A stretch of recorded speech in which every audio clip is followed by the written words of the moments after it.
Setting up your KMAX-C. Today I'll demonstrate how to effortlessly connect your new KMAX-C to a USB-C monitor, then traffic sources, and bring up the KMAX-C interface. First, let's connect the KMAX-C to power,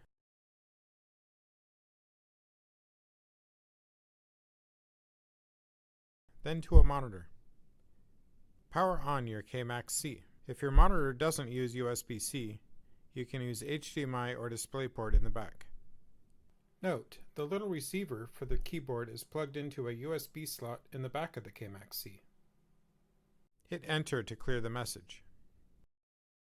Log in as KMAX. Your password is on a sticker on the bottom of the KMAX-C.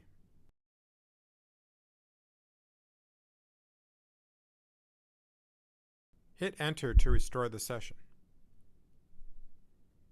Check the box and accept the license agreement. Next, connect sources of network traffic via Ethernet. Today we'll be using 2 voice over IP phones.